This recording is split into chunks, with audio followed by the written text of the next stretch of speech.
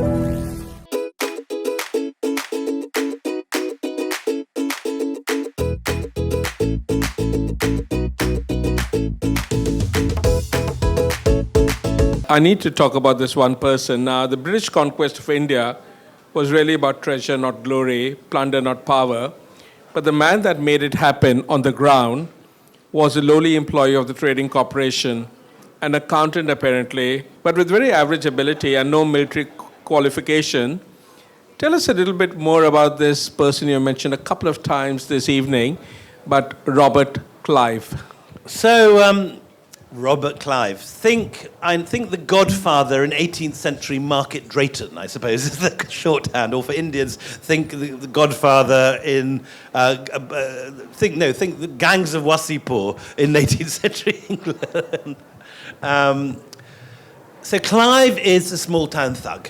He's from Shropshire, and his uncle writes these letters describing him running a protection racket, throwing stones through the windows of shops unless people pay up.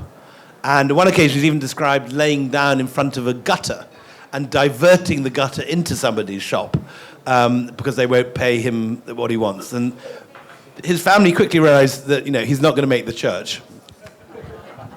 They try, but it's not going to work.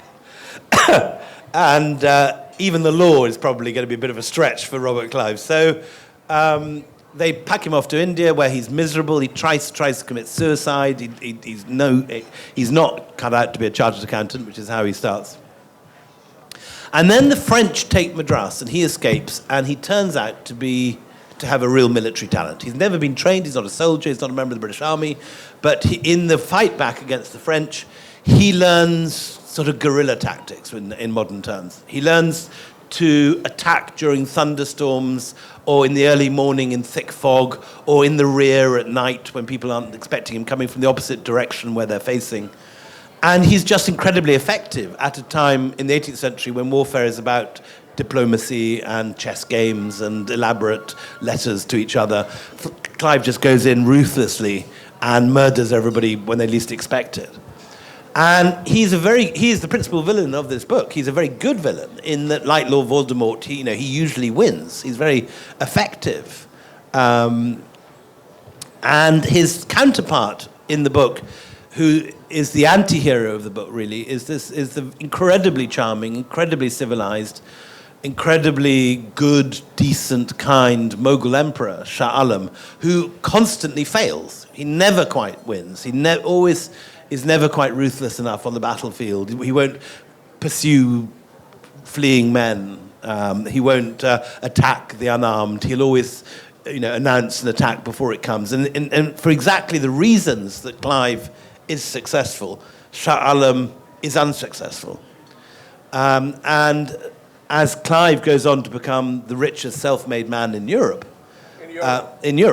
the point to take in is quite how rich Eastern India is at this point. It is, the equivalent today, I suppose, would be to take over Silicon Valley. You're taking over the place that is generating more money than anywhere else in the world.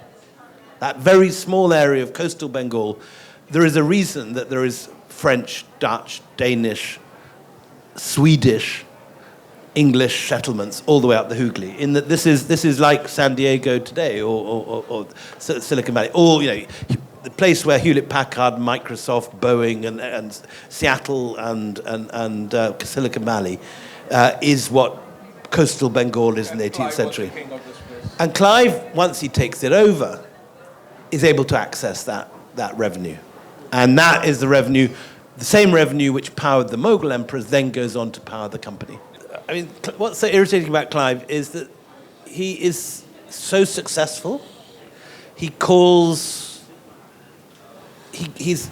judges each battle and each confrontation so successfully that he almost always wins.